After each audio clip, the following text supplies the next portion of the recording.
சீரியல்களின் full எபிசோடுகளை Sun டிவியில் ஒளிபரப்பான உடனே எக்ஸ்க்ளூசிவாக சன் நெக்ஸ்டில் மட்டும் ஃப்ரீயா பாருங்கள்.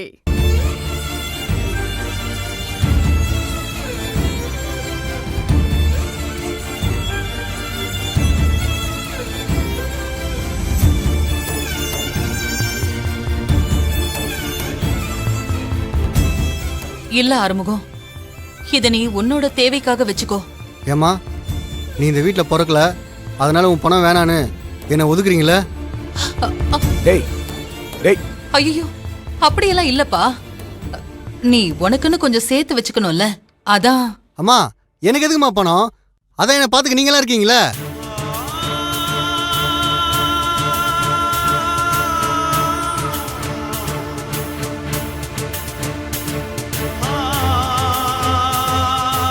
அம்மா, சிஸ்டர் கல்யாணத்தை விட எனக்கு எதுவுமே முக்கியம் இல்லம்மா. என்னம்மா புரியுங்க? உனக்கு ஏதுப்பா இவ்ளோ பணம்? அம்மா, ஆசா முன்பணம் வாங்கும் போது நான் மட்டும் வாங்காம இருப்பேனா? அந்த முதலாளி தங்கமான மனுஷம்மா. சிஸ்டர் கல்யாணம் கேட்டவனே கொடுத்துறாருமா. புரியுமா? ஆசானே சொல்லுங்க ஆசானே. மா வாங்கிக்கமா, கொடுக்குறான்ல. டேய் தேங்க்ஸ்ரா. ஆசானே. அத்தை, பக்கத்து வீட்டு சாரதாக்கா கிட்ட சீட்டு போட்டிருந்தேன்ல, அத நான் நேத்தே எடுத்துட்டேன். இந்தாங்க அத்தை, 30,000 ரூபாய் இருக்கு. முதல் சீட்டே எடுக்க முடியாதுன்னு அவங்க ஏற்கனவே சொன்னாங்களே. அவங்க அப்படிதான் சொன்னாங்க, ஆனா நான் விடலையே. ரெகுலரா உங்ககிட்ட தானே சீட்டு போட்டுட்டு இருக்கோம். வீட்ல கல்யாணத்தை வச்சுக்கிட்டு வெளியில போயா கடன் வாங்க முடியும் அப்படின்னு சத்தம் போட்டு போராடி வாங்கிட்டேன். நல்ல வேலை பண்ணமா. இந்தாங்க அத்தை. அக்காக்கு நீங்க மட்டும் தான் செய்வீங்களா? நானும் தான் செய்வேன். என்ன நீயே சீட்டு போட்டியா? அதெல்லாம் இல்ல, அக்கா அப்பப்ப எனக்கு பாக்கெட் மணிக்காக பணம் கொடுப்பாங்கல்ல, அதெல்லாம் சேர்த்து வச்சு 2,000 ரூபாய் இருக்கு. போக வர பெட்ரோல் செலவுக்கு யூஸ் ஆகும்ல. பெரிய விஷயம் இல்ல. பெட்ரோல் செலவுக்கு 2,000 ரூபாய்.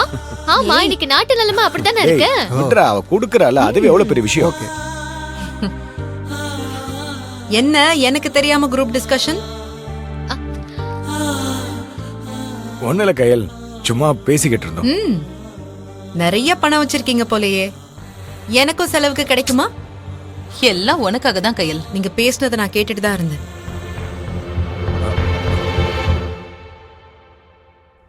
எனக்காக செலவு பண்றது சந்தோஷம்தான். ஆனா என்கிட்ட இருந்து ஏன் பணம் வாங்க கூடாதுன்னு யோசிக்கிறீங்க? நான் ஏதாவது வெளியாளா? ஐயோ ஐயோ அக்கா, கயல், என்ன நீ? இது உன்னோட குடும்பம். என்னையும் தம்பி தங்கச்சிங்களையும் உருவாக்குன சாமி மணி. நாங்க எல்லாரும் உனக்கானவங்க. உனக்கு செய்யறது அந்த கடவுளுக்கு செய்யற காணிக்கைக்கு சமம். இதுல நான் பாதி கொடுக்கறேன்னு சொல்லி சாமியான நீ ஷேருக்கு வரலாமா சொல்லு? மூர்த்தி, இது உனக்கே ஓவரா இல்ல? என்ன கடவுள் ரேஞ்சுக்கெல்லாம் ஒசத்தாத. ஏய், ஓவரெல்லாம் ஒன்னும் பேசல. குடியே கதின்னு இருந்தவன் உன்னாலதான் குடும்பத்தை பாத்துக்க ஆரம்பிச்சிருக்க. என்னாலையும் எதையும் செய்ய முடியுன்ற நம்பிக்கை நீ உருவாக்கியிருக்க. நீ எனக்கு சாமிதான்.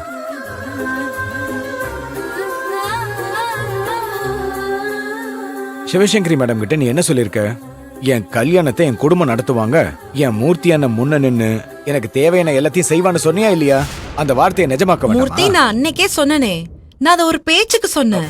கயல், நீ பேச்சுக்கு சொன்னாலும் குடும்பத் தலைவன்னு நீ எனக்கு கொடுத்திருக்கிற பொறுப்புக்கும் மூர்த்தி என் கல்யாணத்தை நடத்துவான்னு சொல்லி நீ என் மேல வச்சிருக்கிற நம்பிக்கைக்கு முன்னாடி இதெல்லாம் கால் தூசி. கயல், இத பாரு கயலு, நீ வேணா பாத்துட்டே இரு. குட்டி கயல் பிறக்கும் போது அவங்கள நான் வேற லெவல்ல பாத்துப்பேன்.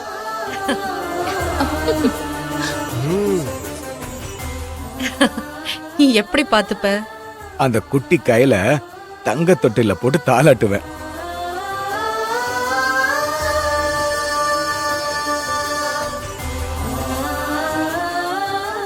கயல், பிடிச்சவங்களுக்கு செய்யும் போதுதான் அவங்கள சந்தோஷப்படுத்த அதுக்கு இன்னும் நிறைய சம்பாதிக்கணும்னு ஆசை வருது. உனக்காக ஓட வேண்டிய தூரம் இன்னும் நிறைய இருக்கு. இந்த குடும்பத்தை சந்தோஷப்படுத்த இனி சந்தோஷமா இருக்க நான் ராப்பகலா உழைப்பேன். இந்த பாரு கயல், இன்னும் 2 வருஷம், இன்னும் 2 வருஷம் தான். அதுக்கப்புறம் நீ போதும் போதும் சொல்ற அளவுக்கு நான் பண்ணுவேன் பாரு. உன்னை, அம்மாவை, தனம், ஆனந்தி, தேவி, உங்க எல்லாரையும் அப்படியே மகாராணி மாதிரி வாழ வைப்பேன்.